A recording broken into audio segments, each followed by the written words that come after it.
Uma boa noite a todos que aqui estão e também aqueles que estão nos assistindo pela TV Web Seara do Mestre. A gente vai iniciar a exposição hoje contando uma história de pessoas que frequentavam uma casa espírita, tinham um grupo de estudos e eles sempre no final de cada ano faziam alguns questionamentos para ver o que eles tinham passado durante o ano, quais as dificuldades que tinham enfrentado. Era um questionamento do grupo em si. E aí o coordenador perguntou para os frequentadores daquele grupo: qual foi a melhor coisa que aconteceu a você durante este ano? E aí os colegas foram contando cada um o que lhes tinha acontecido. Um deles, o Paulo, contou que a melhor coisa que havia lhe acontecido foi que ele conseguiu, no trabalho, uma promoção devido ao a grande dedicação que ele tinha à empresa. Carmen também estava feliz porque o seu filho mais velho havia passado no vestibular. Antônia tinha conseguido um emprego novo, também estava feliz. Maria conseguiu comprar a sua casa e deixou de pagar aluguel, o que também lhe trazia felicidade. Eliane, no entanto, quando teve a oportunidade de falar, disse que o que ela agradecia era uma enxaqueca que durou quase um mês.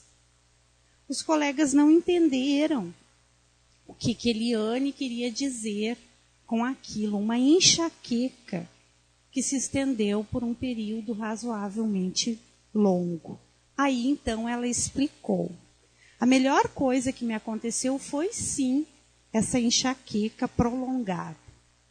Mas eu explico. A dor de cabeça profunda, por vários dias, me proporcionou momentos de muita reflexão. Como eu não podia fazer quase nada, exceto ficar deitada num quarto escuro e silencioso, aproveitei os momentos para interrogar a minha consciência. Analisei os meus pensamentos e descobri que eu tinha pensamentos negativos. E esses pensamentos apareciam, me vinham à mente em vários momentos durante o dia. Todos estavam surpresos com a declaração da colega e continuaram a ouvir. E ela disse então que ela fez todos os exames necessários, o tratamento indicado pelo médico. Ela disse que foi melhorando aos poucos, mas houve momentos, ela disse que ela pensou que ela ia desencarnar devido à grande dor que ela tinha na cabeça.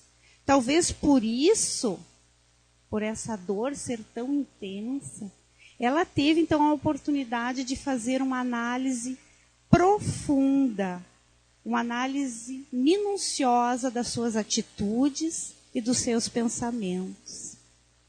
Até no final da sua explanação, no final da sua conversa, ela disse: ainda bem que ela não tinha desencarnado, porque senão ela teria que fazer essas reflexões, essas interrogações pessoais lá no plano espiritual. E aí, então, uma das colegas lhe falou que ela, então, foi muito bom para ela esses momentos, embora em momentos difíceis, mas ela tinha transformado aquelas situações difíceis, desagradáveis, numa oportunidade. E Eliane concordou, disse que sim, realmente. Né, que ela agradecia também o conhecimento que a doutrina espírita tinha lhe trazido, porque ela pôde, nesses momentos difíceis, usar da resignação, entendendo o porquê daquela situação. Nós também, em alguns momentos, passamos por dificuldades. Às vezes a gente não entende num primeiro momento. Mas se a gente tirar tempo para se ouvir, a gente vai encontrar muitas respostas. E vamos,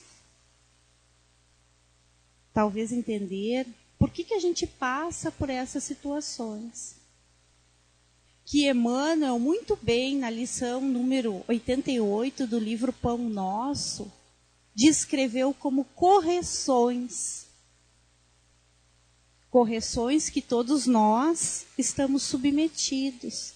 Porque ainda vivemos nesse mundo de provas e expiações, passamos por dificuldades, ainda somos espíritos imperfeitos. E nós somos convidados por Deus a nos corrigir, a nos melhorar. Embora muitas vezes a gente não entenda as dificuldades que passamos, mas essas dificuldades, essas dores, são correções que Deus nos apresenta. Então, Emmanuel começa essa mensagem dizendo que é bem-aventurado o espírito que compreende a correção do Senhor e a aceita sem relutar. A gente sabe que a resignação é um bem valioso que a gente deveria conquistar. Muitos já o conquistaram. É um momento, nesse momento que a gente fica, que a gente aprende a ser resignado, é um momento de reencontro nosso conosco mesmo.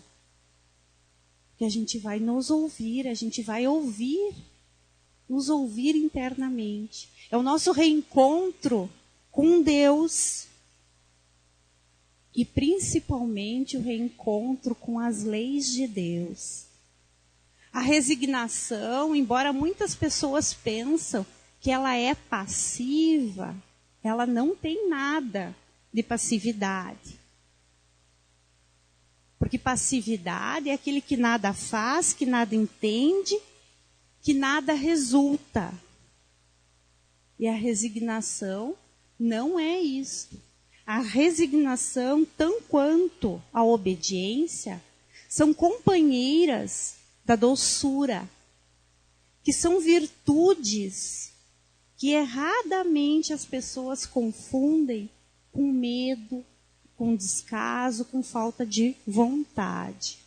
No Evangelho segundo o Espiritismo, lá no capítulo 9, no item 8, nos é relatado pelos espíritos superiores que a obediência é o consentimento da razão e a resignação é o consentimento do coração.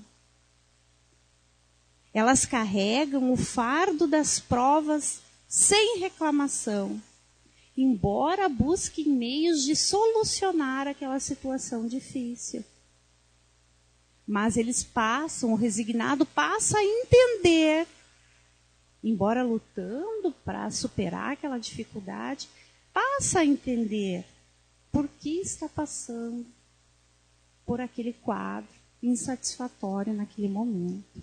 Emmanuel vai além e diz que raras, todavia, são as criaturas que conseguem entendê-la e suportá-las. Suportar o quê? As correções que Deus nos apresenta. E essas correções, elas se apresentam de várias formas, como doenças, como as dificuldades materiais, como as dificuldades de relacionamento, enfim, de várias maneiras. Por vezes, a repreensão generosa do alto, que é símbolo de desvelado amor, atinge o campo do homem, traduzindo a advertência sagrada e silenciosa. Mas na maioria das ocasiões, a mente encarnada repele o anguilhão salvador, mergulha dentro da noite da rebeldia, elimina possibilidades preciosas e qualifica de infortúnio insuportável a influência renovadora, destinada a clarear-lhe o escuro e triste caminho.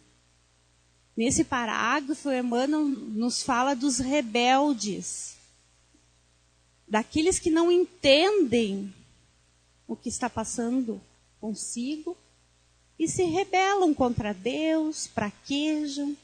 Por que que isso foi acontecer comigo? Por que que eu passo por tudo isso? Eu que sou tão bom, que tanto bem que já fiz, que são a maioria de nós. Nós, muitas vezes, abusamos dos vícios, abusamos dos excessos, de vários planos. E aí, quando algo nos acontece, que vai nos chegando de mansinho, como a doença, a gente fica revoltado. Percebam algumas situações. Quando abusamos dos vícios, e, por exemplo, aparece lá uma manchinha no pulmão, o que que a maioria faz? Procura o tratamento médico, consegue uma moratória, fica bom. E o que que faz depois que fica bom? Volta a fumar. Tem dificuldades digestivas, faz o tratamento médico, consegue ficar bem, volta aos exageros. Aparece dores na área cardíaca, faz o tratamento, muitas vezes um cateterismo, muitas vezes coloca 1, 2, 3 pontes de safena, fica razoavelmente bem. O que que faz depois? Volta aos exageros que desencadearam a doença. Será que nesse momento não seria a oportunidade da gente parar? Nessas dores, nessas dificuldades que nos chegam de mansinho, e pensar que não seria um momento da gente rever atitudes, rever atos, rever pensamentos? Esses problemas, os males físicos, são advertências que Deus, diante do seu amor infinito por nós, nos apresenta, nos manda de mansinho, para nos alertar, para que nós passemos a valorizar esta encarnação, para que o nosso projeto reencarnatório não seja de todo perdido. E quantas pessoas não ficam naquela lamentação interminável diante dos seus problemas? Só o que eles passam tem importância. E esquecem de aproveitar, de ver, de apreciar a grandiosidade da vida, a beleza da natureza, a oportunidade redentora que nós estamos tendo de estarmos aqui nesse momento. A oportunidade que temos de rever tantas situações que lá atrás a gente deixou em desacordo com as leis de Deus. A dor e o sofrimento ainda para nós são necessários, porque a gente ainda traz situações enraizadas em nós, situações que precisam ser melhoradas. E se a gente fizesse um autoexame durante a nossa vida, nós vamos verificar que muitas situações difíceis nos apareceram e foram elementares, porque se aquela dificuldade não tinha chegado, não tivesse chegado, talvez nós nos prejudicaríamos ainda mais. Dor é bênção libertadora, pela qual se rompem os encantamentos da ilusão e da fatuidade, da vaidade, dando ensejo à imarcessível conquista dos inalienáveis tesouros do Espírito Eterno, ditoso após a luta redentora. a gente não entende assim, né? A gente não compreende. Mas como Deus nada de inútil faz, a dor também tem um porquê. O espírito sensato encontra na provação os meios de fortificar suas qualidades. A alma corajosa aceita os males do destino, mas pelo pensamento eleva-se acima deles, encontrando em Deus o seu porto seguro. Quantas pessoas, mesmo em grandes dificuldades, conseguem superar essas dificuldades e mesmo assim nos consolam. Em muitos momentos nós visitamos alguém, quando a gente chega lá para consolar essa pessoa, ela nos consola. Quantas vezes nós encontramos Deus na nossa dor. Muitas vezes é nesses momentos difíceis que nós nos reconectamos com a divindade. Muita gente, em face do fenômeno regenerativo, apela pela fuga espetacular da situação difícil e entrega-se inerme ao suicídio lento, abandonando-se à indiferença integral pelo próprio destino. Suicídio lento. São situações que nós continuamos a fazer, mesmo sabendo que isso não nos faz bem. A gente falou de situações materiais antes, mas assim também é a mágoa que nós mantemos quando sabemos que o melhor ainda é o perdão. A raiva, a discórdia que nós plantamos quando nós sabemos que nós estamos aqui para aprender o amor. Tudo isso nos leva a uma autoagressão e a gente vai se matando lentamente. Todos nós temos situações difíceis a serem vivenciadas. Essas situações buscam o nosso reequilíbrio, nossa evolução e, portanto, aquilo que hoje nós fugimos, que nós não queremos enfrentar, em algum momento nós seremos obrigados a mexer naquele baú velho, na sujeira que a gente colocou embaixo do tapete. Porque nós teremos que experimentar tudo aquilo que nós fizemos, o nosso próximo, o nosso irmão de caminhada, tudo aquilo que nós fizemos a ele. Então, não tem como nós fugirmos de nós mesmos. Em algum momento, essas situações terão que ser remexidas. O Evangelho nos diz que os homens podem amenizar as provas, as dificuldades, as amarguras das provas, por sua maneira que ele encara a vida presente, a vida terrestre. Se ele encara a vida olhando somente o plano material, ele não vai entender muitas situações. Ele vai achar que tudo isso que a gente passa é muito difícil, muito sofrido. Mas se ele percebe a vida de uma forma mais ampla, entendendo a nossa origem espiritual, ele sabe que esse momento de dor, esse momento de dificuldade é apenas um ponto do infinito. Que tudo é passageiro. E aí sim ele tem força, ele tem coragem para enfrentar esses problemas, essas dificuldades. Ao invés de ficar a se lamentar. Aí ele dá graças a Deus por ter a oportunidade de refazer situações, de reatar laços, de reviver aquilo que ficou mal acabado no ontem ou talvez numa vida pregressa. Joana de Ângeles nos diz, nos dá um grande consolo nesta frase.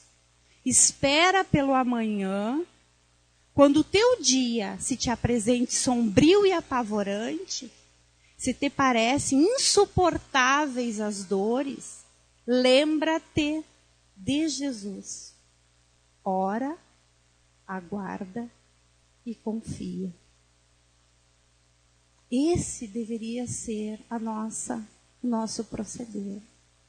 Lembrar de Jesus, orar, aguardar e confiar. A gente não tem paciência para aguardar as respostas, né? Mas elas chegam. Deus não desampara nenhum dos seus filhos. Nenhum de nós fica à deriva. Embora nós temos dores para vivenciar, situações difíceis para viver, nós sempre temos ao nosso lado um amigo que Deus nos envia para, além de nos indicar o caminho, nos consolar, nos ajudar, nos amparar nessas situações.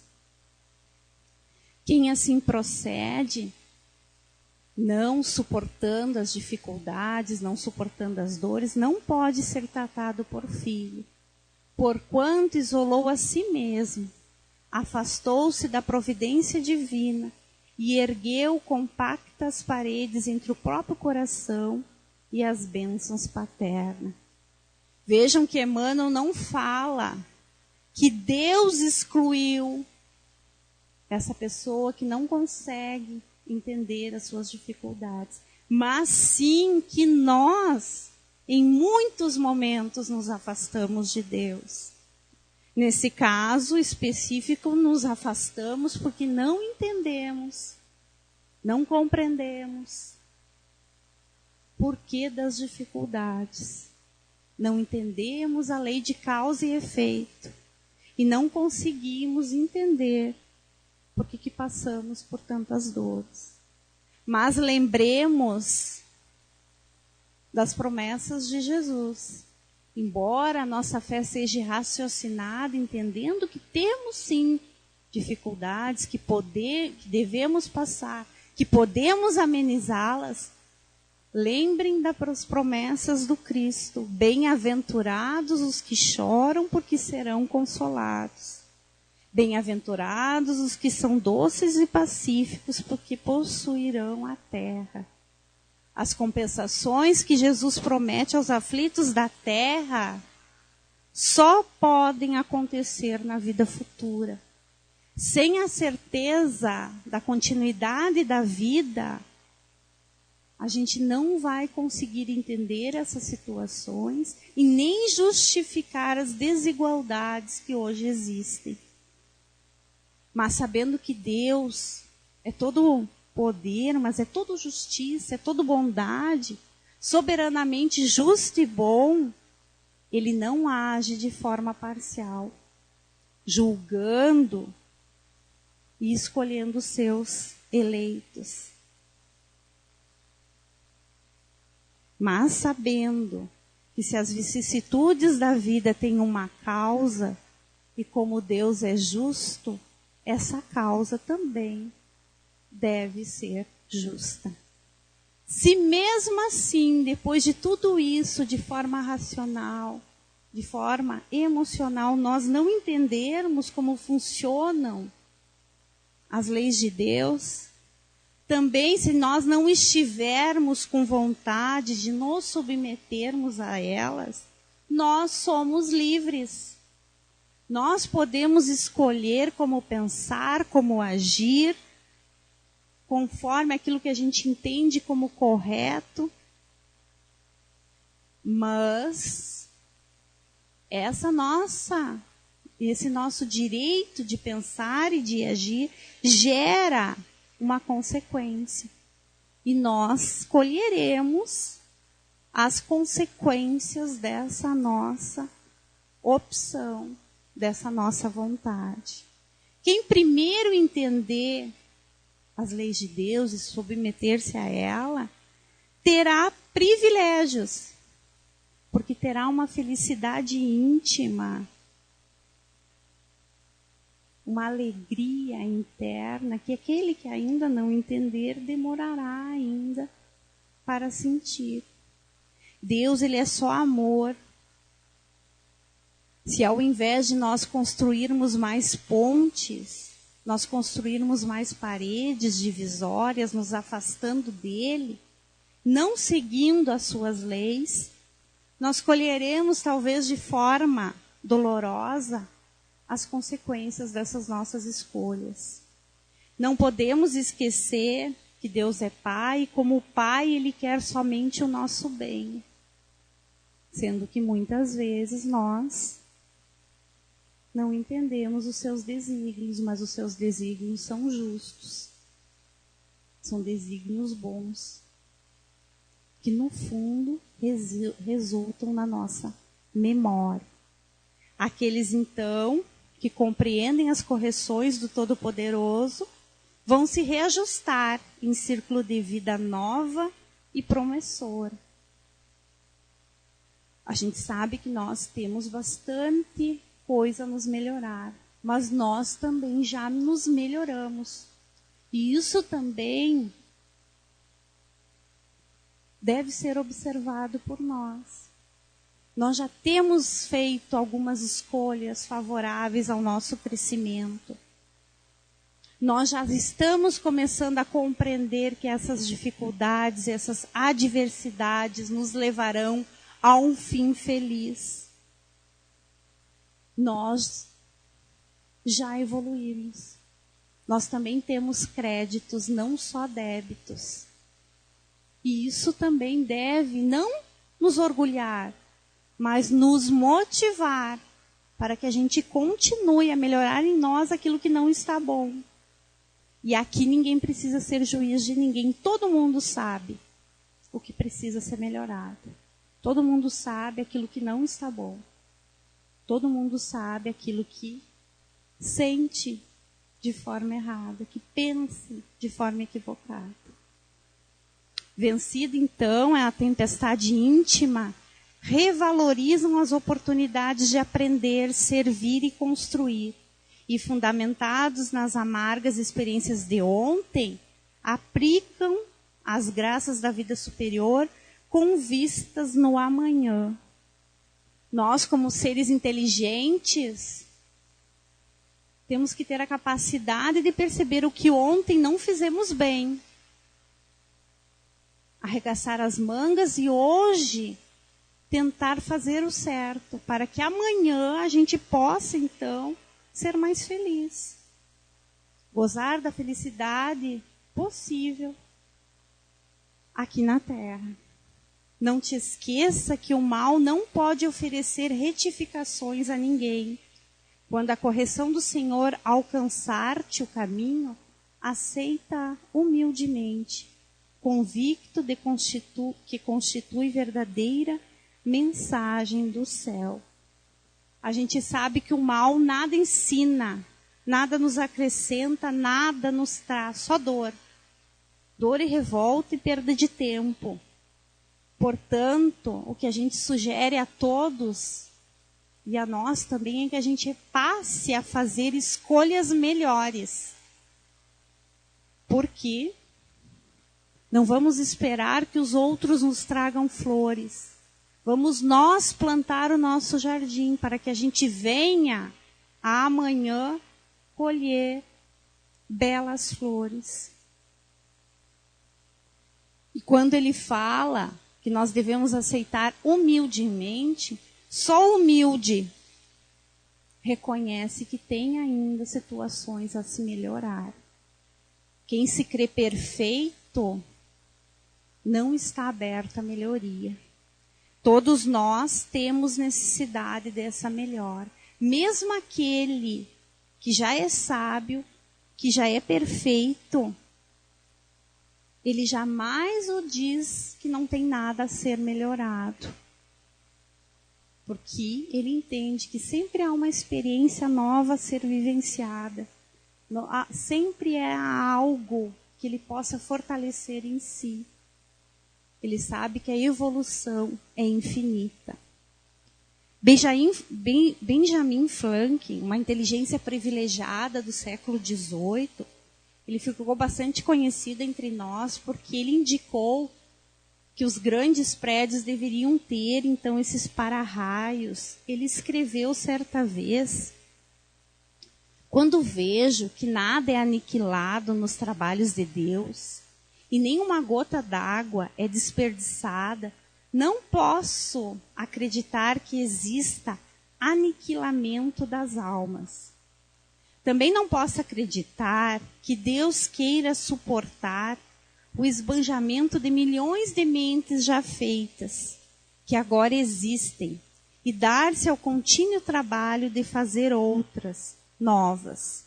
Assim vejo que existo no mundo. Acredito que, sob uma forma ou outra, sempre existirei. E como todos os inconvenientes que a vida humana tende a oferecer, não farei objeções a uma nova edição da minha. Espero, contudo, que a errata da última seja corrigida. Então, ele já reconhecia a reencarnação e já reconhecia que aquilo que não estava bem, na próxima vida deveria ser refeito. Ele deixou escrito algo que era para colocar no túmulo dele, na lápide em cima do túmulo. Ele disse: o corpo de Benjamin Franklin, impressor como a capa de um livro velho, seu conteúdo despedaçado e despido de seu título e de seus dourados aqui jaz, alimento para os vermes, mas o trabalho não será perdido, pois, como ele acredita, aparecerá mais uma vez, em nova e mais elegante edição, revista e corrigida pelo autor. É o que nós fazemos na nossa vida. Nós somos o autor desta vida. Nós é que devemos refazer aquilo que não está certo. Os atos da nossa vida é um livro. E como é um livro, nós que estamos escrevendo as páginas deste livro todos os dias. Nenhum capítulo que a gente escreve é somente dor. Nenhum é somente alegria.